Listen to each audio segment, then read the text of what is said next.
In July 2021, there was an announcement like this. A consortium backed by George Soros and Bill Gates participated in the acquisition of Mologic, a company that tests for COVID-19. The Soros Economic Development Fund, a division of Soros's Open Society Foundation, confirmed in a statement on July 19 that it had partnered with the Bill and Melinda Gates Foundation. According to the statement, the partnership between Soros and Gates is part of the Global Access Health Initiative, and will invest at least $41.1 million in the project. Why is George Soros buying a company that tests for COVID-19? At the end of 2021, Bill Gates released a video like this. We all want to return to the way things were before COVID-19. But there's one area where I hope we never go back: our complacency about pandemics. We can get ahead of infectious disease outbreaks. By the next pandemic, I believe we can have what I call mega testing diagnostic platforms. They can be deployed quickly, cost very little, and test 20% of the entire population every week. We also want to get treatments out far faster next time. One of the most promising is monoclonal antibodies. These manufactured antibodies grab onto the virus and disable it, just like your immune system, and can reduce death rates by as much as 80%. I also think that we'll develop new vaccines quickly, in large part due to this new mRNA platform. mRNA will become faster to develop, easier to store, and lower cost. That's a huge breakthrough. To stop future pandemics quickly, we need to be able to spot disease outbreaks as soon as they happen anywhere in the world. And that requires a global alert system.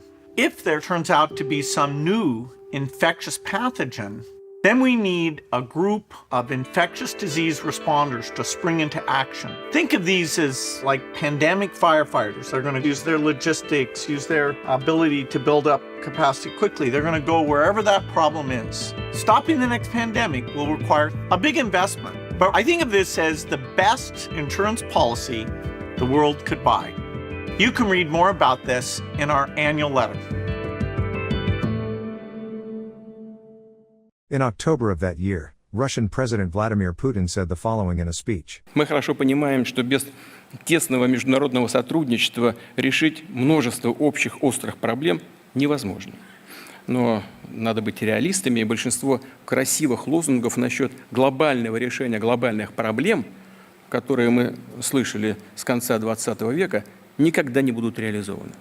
Глобальные решения предусматривают такую степень передачи суверенных прав государств и народов наднациональным структурам, к которым, если честно говоря, мало кто готов. А если сказать, что откровенно, никто не готов.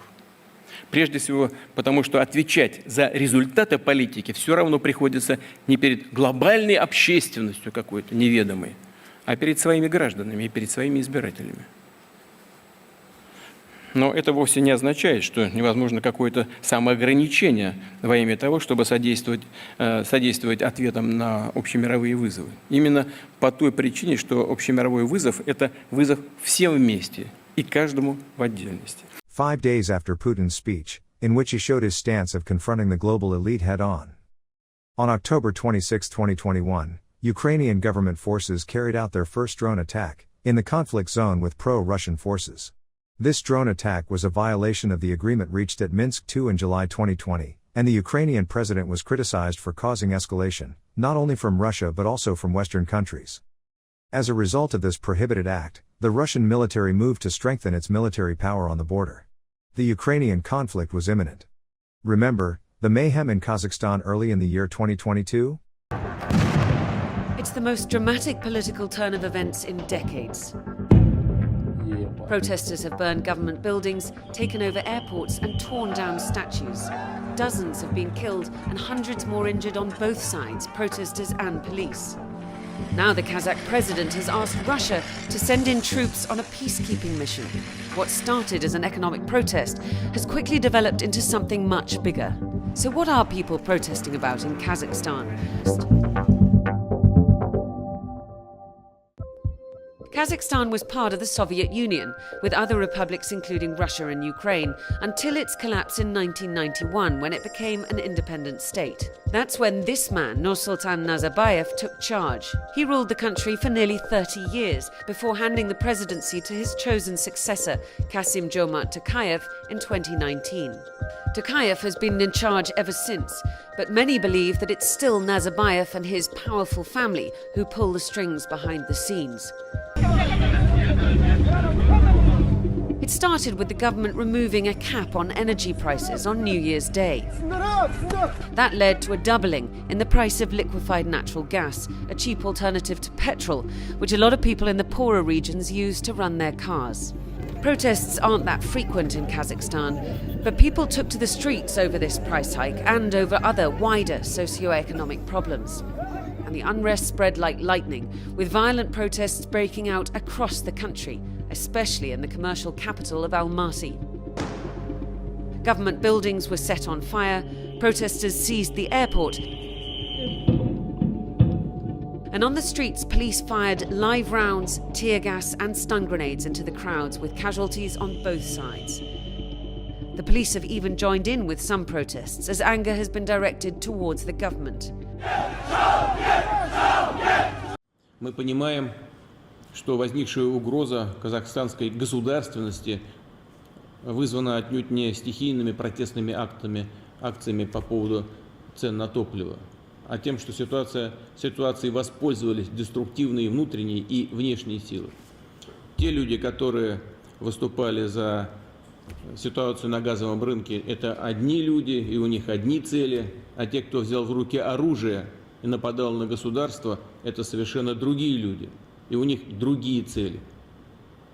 При этом активно применялись присущие Майданам технологиям элементы силовой информационной поддержки протестов. Использовались хорошо организованные и четко управляемые группы боевиков, о чем президент Токаев только что и сказал, в том числе очевидно прошедших подготовку в лагерях террористов за рубежом. И, как отмечал Касым-Жомарт Кемелевич, их нападение на Казахстан, а по сути это нападение на страну, на Казахстан, по сути явилось актом агрессии. Полностью с этим согласен.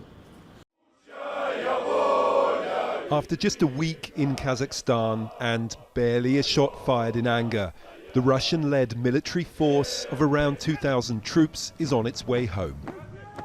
Its role, protecting power stations and other infrastructure, seemed as symbolic as the parade ceremony marking its departure. The peacekeeping mission of assisting the brotherly people of Kazakhstan has been successfully completed.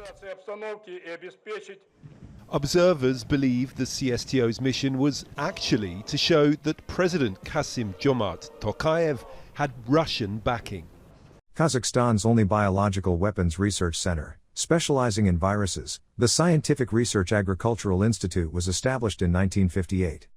It was part of the Soviet Union's biological weapons research facility complex. In 1991, Moscow terminated all military research and left the Scientific Research Agricultural Institute, without central administration or funding. Many specialists left to work at institutes in Russia. In 1993, the newly established National Biotechnology Center, the Scientific Research Agricultural Institute, along with Kazakhstan's private biotechnological facilities, was placed under its control.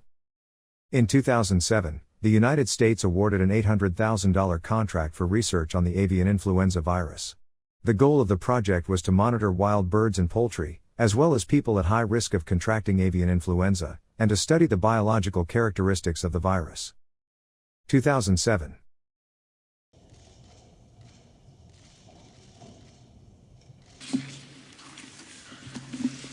Ladies and gentlemen, in late April, WHO announced the emergence of a novel influenza A virus. This particular H1N1 strain has not circulated previously in humans. The virus is entirely new. The virus is contagious, spreading easily from one person to another and from one country to another. As of today, nearly 30,000 confirmed cases have been reported from 74 countries. This is only part of the picture.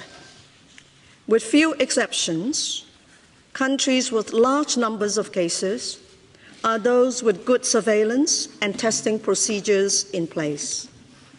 Spread in several countries can no longer be traced to clearly defined chains of human-to-human transmission. Further spread is considered inevitable. I have conferred with leading influenza experts, virologists, and public health officials. In line with procedures set out in the international health regulations, I have sought guidance and advice from an emergency committee established for this purpose. On the basis of available evidence and these expert assessments of the evidence, the scientific criteria for an influenza pandemic have been met. I have therefore decided to raise the level of influenza pandemic alert from phase 5 to phase 6. The world is now at the start of the 2009 influenza pandemic. The U.S. expansion into Kazakhstan under the Nazarbayev administration is clear. U.S. oil producer Chevron Corporation owns a 50% stake in Tengiz Chevroil, which operates Kazakhstan's largest oil field, Tengiz. Tengiz is one of the most prolific oil and gas producing fields in the world today. And Chevron's operations at TCO have been a foundational part of our portfolio since the partnership was formed in 1993. Since its startup, the facilities have been expanded and optimized to increase production capacity and reliability while improving safety and environmental performance. In 2008, the second-generation plant came online, and since then, multiple debottlenecking initiatives have increased reliability to 98% and its capacity by more than 20%. In 2016, the TCO partnership approved the plan to further develop the Tengiz field with two interconnected projects, the Wellhead Pressure Management Project and the Future Growth Project. WPMP is designed to extend the production plateau of TCO well beyond 2022 by providing facilities that allow new and existing wells to flow even at lower reservoir pressures. FGP is an expansion project that builds on proven sour gas injection technology to enhance recovery and increase production to approximately 1 million barrels of oil equivalent per day. Kazakhstan is also known for producing more than 40% of the world's uranium. Russia has been supplying low-enriched uranium to Western countries. Securing uranium in neighboring Kazakhstan is important. In this context, the National Biotechnology Center of Kazakhstan has also developed. This is one of the reasons why President Putin had to respond quickly to the unrest in Kazakhstan. Political instability by foreign powers in neighboring Kazakhstan is unacceptable. The same is true of Ukraine. On February 24, 2022, after Russia began special military operations. From obtaining documents showing that the Ukrainian Ministry of Health ordered the destruction of pathogen samples, including plague, cholera, and anthrax. In March, Russia demanded an explanation for alleged U.S. plans to develop biological weapons in Ukraine. 近期，美国在乌克兰的生物实验室确实引发各方高度关注。据报道，这些生物实验室内存储了大量危险病毒。俄罗斯还在军事行动中发现，美国利用这些设施开展生物军事计划。根据美方自己公布的数据，美国在乌克兰有26个生物实验室。美国国防部拥有绝对控制权，乌境内所有的危险病毒都必须存储在这些实验室，所有的研究活动都由美方主导，未经美方许可，任何信息都不得公开。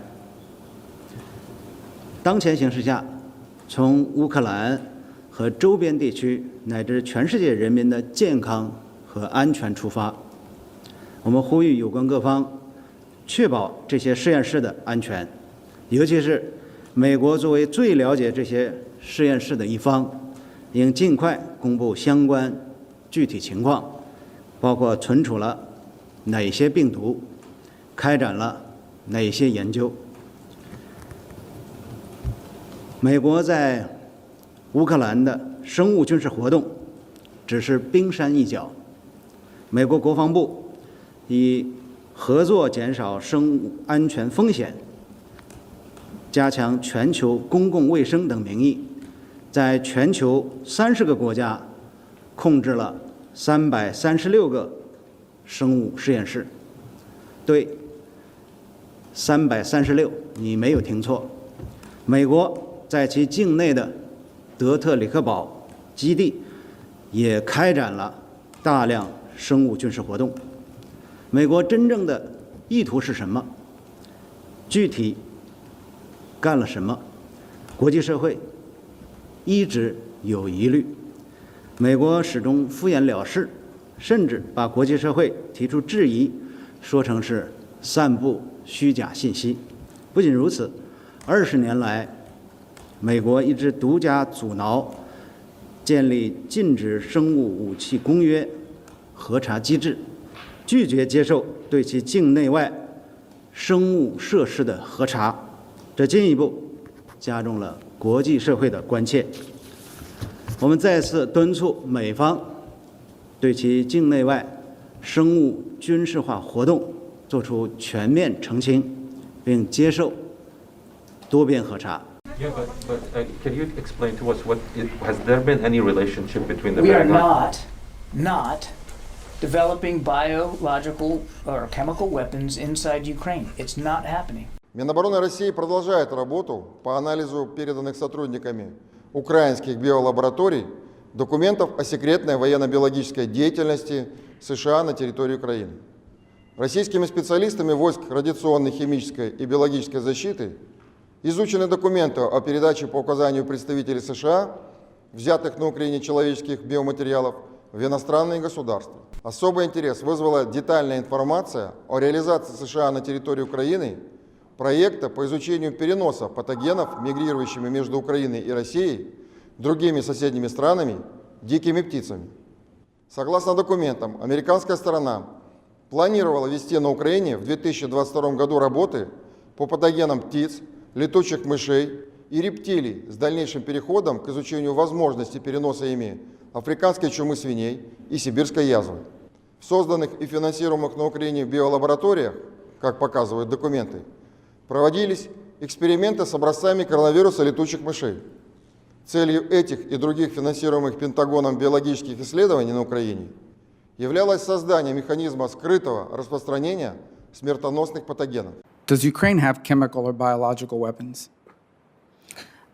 Ukraine has biological research facilities, which, in fact, we are now quite concerned Russian forces may be seeking to gain control of. So we are working with the Ukrainians on how they can prevent any of those research materials from falling into the hands of Russian forces should they approach. What I think got some people fired up is when she said, we're worried that the Russians will get a hold of these facilities, because that implies that there's something in those facilities dangerous. So I don't know if you could shed some light on how there can be things in the lab that are dangerous, but they not be weapons labs.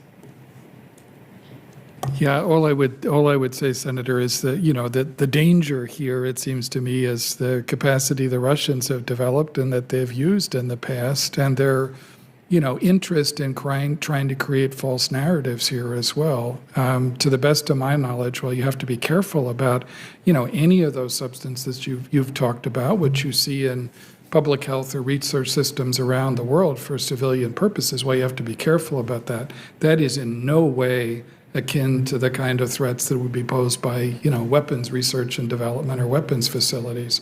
Put